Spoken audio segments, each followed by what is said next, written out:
Inci, aku mau nanya dong, bagaimana sih latar belakang awal masa Orde Baru? Jadi lahirnya Masa Orde Baru itu ditandai dengan Tritura atau tiga tuntutan rakyat yang terdiri dari tiga tuntutan, yaitu pembubaran PKI, pembersihan kabinet, dan lahirnya Masa Orde Baru. Tetapi sikap Soekarno melatar belakangi aksi-aksi mereka sehingga rakyat menurunkan kepercayaannya kepada pemerintahan Soekarno. Oh iya. Ya terus Dan mau nanya dong, gimana sih latar belakang masa transisi? Latar belakang masa transisi merujuk pada periode perubahan antara dua keadaan atau sistem yang berbeda. Latar belakangnya seringkali melibatkan ketidakstabilan atau ketidakpastian, di mana masyarakat, politik, atau ekonomi sedang beradaptasi dari situasi lama ke yang baru. Ini biasa termasuk peralihan kekuasaan, perubahan struktur ekonomi, atau reformasi sosial yang signifikan. Terus latar belakang pembubaran PKI ya? Gimana sih? Jadi pada tahun 1960-an itu terjadi gejolak akibat sikap Soekarno yang berlawanan dengan negara-negara Barat. Nah sikapnya ini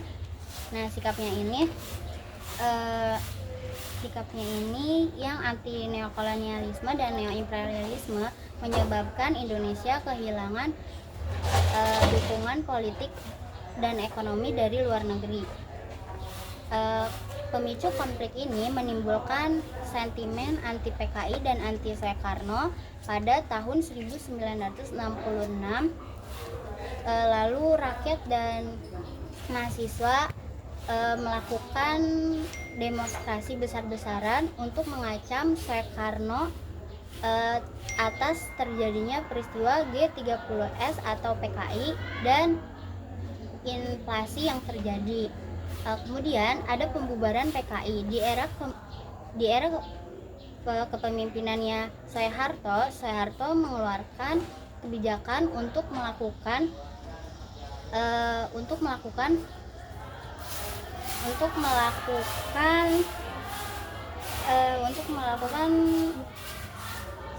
mengeluarkan kebijakan untuk melarang organisasi masyarakat yang berhubungan dengan PKI secara resmi pada 5 Juli 1966. Lalu terbitlah peraturan TAF MPRS No. XXF tahun 1966 tentang pembubaran PKI dan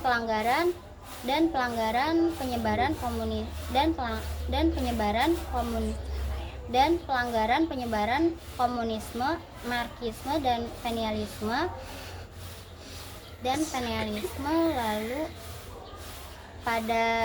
Lalu ternyata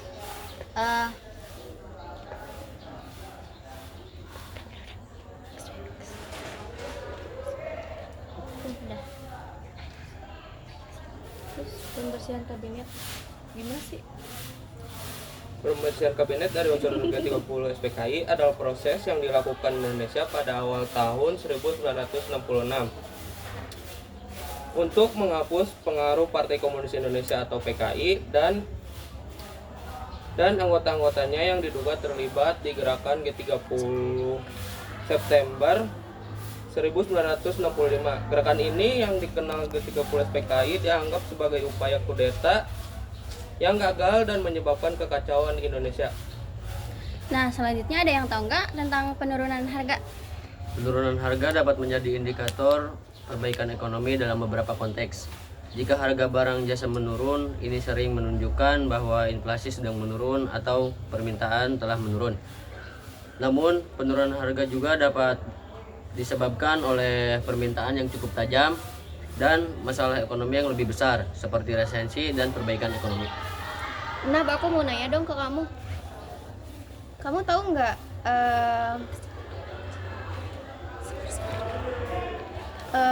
nggak apa dari Super Semar itu? Super Semar latar belakangnya itu lahir setelah peristiwa pemberontakan G30S.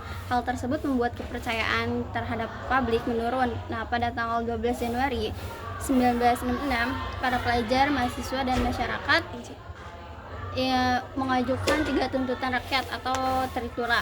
Pada tanggal 11 Maret 1966, Presiden Soekarno mengadakan sidang pelantikan Kabinet Dwikora atau yang dikenal dengan Kabinet 100 Menteri. Pada saat memimpin rapat, Soekarno menerima nota dari Brigjen Sabur bahwa di luar Istana Merdeka ada pasukan yang tak dikenal. Lalu Bung Karno pun menyerahkan pimpinan sidang kepada Waperdam II Leimena. Nah, selanjutnya ada Letjen Soeharto yang menjadi salah satu menteri yang tidak hadir dalam acara rapat Kabinet Dwikora dengan alasan sakit. Setelah mendengar peristiwa itu, Soeharto pun langsung mengutus 3 brigjen. Yang pertama ada Brigjen M. Yusuf, Brigjen Basuki Rahmat, dan Brigjen Amir Mahmud untuk pergi ke Bogor bertemu dengan Soeharto. Nah, dari hasil pertemuan 3 brigjen itu tercapailah isi dari Super Semar. Bilkis, coba gimana sih isi dari Super Semar tuh? Jadi isi dari Super Semar itu pemberian mandat kepada Letjen Soeharto selaku Panglima Angkatan Darat untuk memulihkan keadaan dan kewibawaan pemerintah. Tujuan Super Semar yaitu Soekarno memerintahkan untuk melakukan 3 poin. Yang pertama itu mengambil segala tindakan untuk pemulihan keamanan dan ketenangan serta kestabilan, kejaminan keselamatan, dan melaksanakan ajaran pemimpin besar revolusi.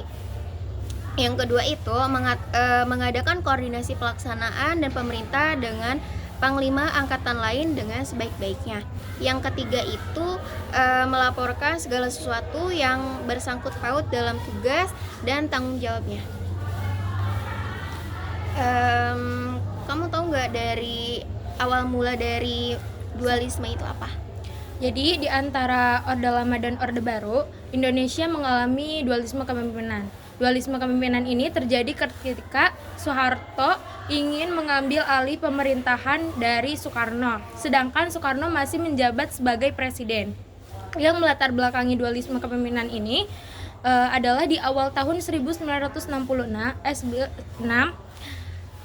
kondisi politik bergejolak dan perekonomian yang memburuk. Puncaknya pada 11 Maret 1966, demonstrasi mahasiswa secara besar-besaran terjadi di depan Istana Negara. Demokrasi ini didukung oleh tentara, menteri atau Panglima Angkatan Darat.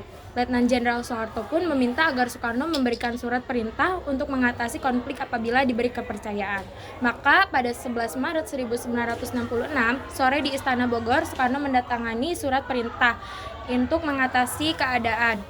Surat ini dikenal sebagai Super Semar atau Surat Perintah 11 Maret yang isinya Soekarno memerintahkan Soeharto untuk mengambil segala tindakan. Dil, gimana sih isi dari dualisme kepemimpinan? Meskipun Soekarno masih memimpin sebagai pemimpin kabinet, tetapi pelaksanaan pemimpin dan tugas harian dipegang oleh Soeharto. Kondisi seperti ini berakibat pada munculnya dualisme kepemimpinan nasional, yaitu Soekarno sebagai pemimpin pemerintah, sedangkan Soeharto sebagai pelaksana pemerintah.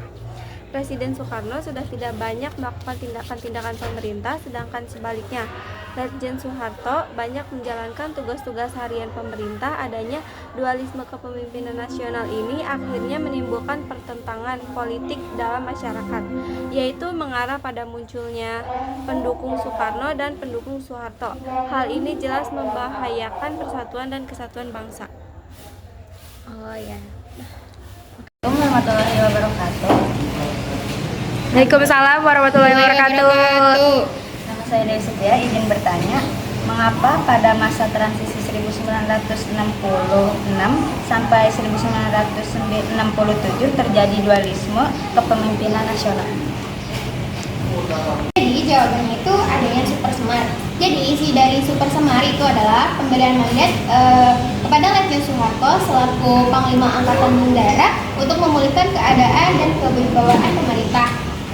Tujuan Super Semar yaitu Soekarno memerintahkan untuk melakukan 3 poin.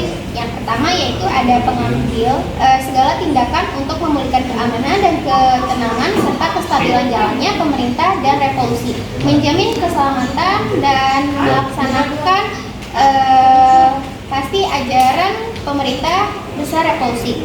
Yang kedua itu mengadakan koordinasi pelaksanaan pemerintah dengan panglima angkatan lain dengan sebaik-baiknya. Yang ketiga, yang terakhir yaitu melaporkan segala sesuatu yang bersangkut paut dalam tugas dan tanggung jawab. Gimana, Dewi udah jelas? Assalamualaikum warahmatullahi wabarakatuh. Waalaikumsalam warahmatullahi wabarakatuh. Perkenalkan, nama saya Tiara Bunga. Izin bertanya, apa tujuan berlangsungnya Orde Baru?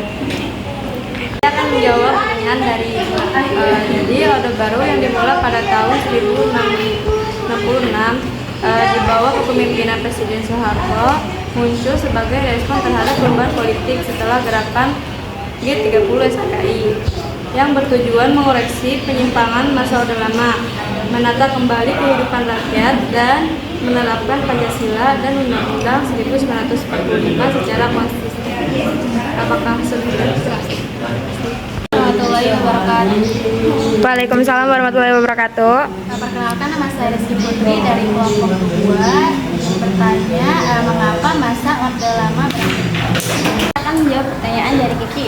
Karena kondisi politik dan keamanan masa Orde Lama yang kacau karena terjadinya G30S. Terima kasih. Apakah sudah jelas? Sudah.